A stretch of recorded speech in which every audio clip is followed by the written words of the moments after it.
Ako po, si Daisy Rodercia.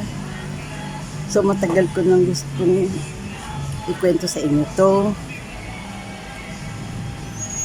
Hindi lang ako nagkaroon ng chance.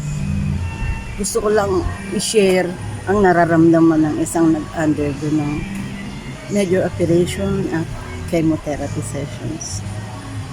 So, what happens after na-determine na may cancer ka by biopsy and nag-undergo ka ng chemotherapy? Iba ka na. Hindi na ikaw yung So, tuloy natin. After na chemotherapy sessions, I became a different being. Kinakain ko pa rin yung masarap, kinakain ko pa rin yung gusto ko. Pero hindi na kasing gana ng dati. Ang dami kong pangarap na puntahan. Napuntahan ko na yung iba. May mga pupuntahan pa ako. Pero hanggang doon na lang yun.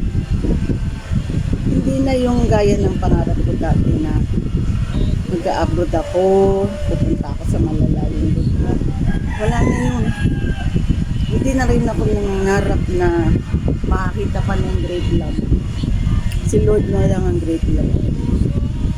Parang ino-offer ko na kay Lord. After my chemotherapy sessions, nag-iba na pananaw ko sa buhay. Parang alam mo yung katotohanan na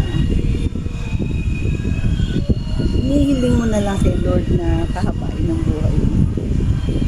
Pero alam mo na darating din yung araw na magkakasama kayo, na kukunin kayo ni Lord. So siguro ang ginagawa ko na lang habang buhay ako, pipilitin kong maging mabuti, na alisin ko na yung hatred sa puso ko, magpatawad at mahalin mo na lang yung mga taong nagkulang sa iyo. Yun. At saka ang dinagasal mo na lang kay Lord, pahabain na lang ang buhay mo para makasama mo pa yung mga mahal mo sa buhay. Yun ang dinagasal mo. After my 6 chemotherapy sessions, iba na talaga. Mag-iiba ka na. Yung system ng katawan mo, hindi mo alam kung ano yung sakit sa'yo. Dahil masakit pero hindi mo alam kung saan nangyayari at kung nasaan siya. So, ang tanging weapon mo na lang is kumain ka ng anti-cancer. Yung alam mo makakapag-healthy sa'yo, na mawawala yung pain sa loob ng katawan mo, sa puso mo, sa isip mo, sa internal organs mo. Puro healthy food kakainin mo, pero minsan magkikreate ka.